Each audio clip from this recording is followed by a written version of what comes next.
Presidente, sa inyong padayon nga suporta sa amuang opisina sa Office of the Vice President.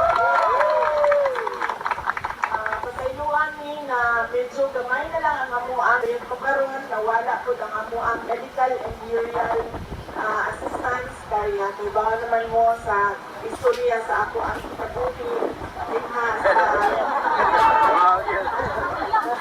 kauluhan dinha sa National Capital Region pero magpadayon hapon mo. Laban! Laban!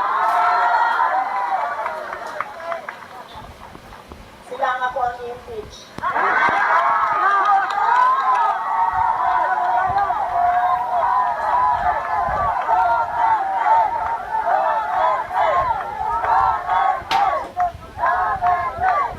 You are hereby impeached by Inday Sara.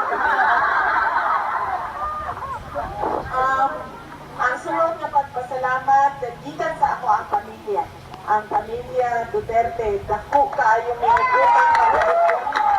Kaninyong kanan mga kaigsuunan na mo sa inyong sa higayon nga gihatag ninyo kanamo nga makaserbisyo sa ato ang naso. Labi na sa mga pwesto din sa national government nato. Daghan kaayong salamat. Dako kaayo ang amuang utang ang kabubuton sa unong katuig na suporta ninyo sa administrasyon ni former President Rodrigo Duterte.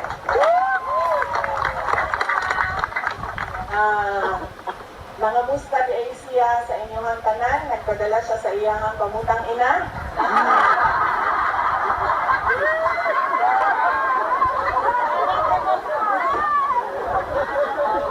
Naas siya karoon sa Iloilo ba? PDP? No? Sa Iloilo.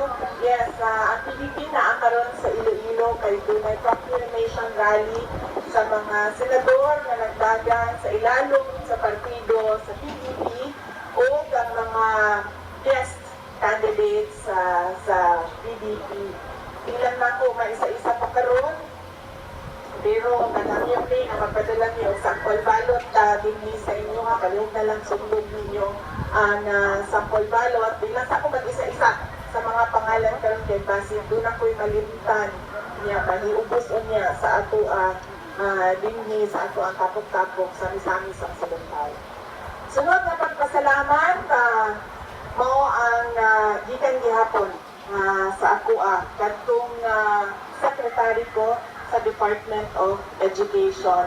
Kusog kaayo ang inyong suporta tanan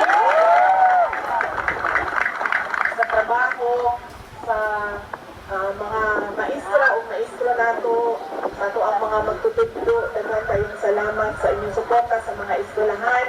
Siyempre sa pag-eskwela sa ato ang mga anak o ato ang mga apo. Daghan kaayong salamat sa inyong kay mao naman mo sa istorya, pero ako alang usabon mubo lang yun kaayo nga nihawa yun ko sa Department of Education kay dili na yun ko gusto mo pirma sa budget nga sila ang pagbuot, sila ang impact sa budget, igo na lang pirmahon. Motong kaingon yun po sa ilang ninanakit maako nga pirma sa budget nga dito nga tumaan lang sa mga pitila kapolitiko, especially sa sulod sa House of Representatives.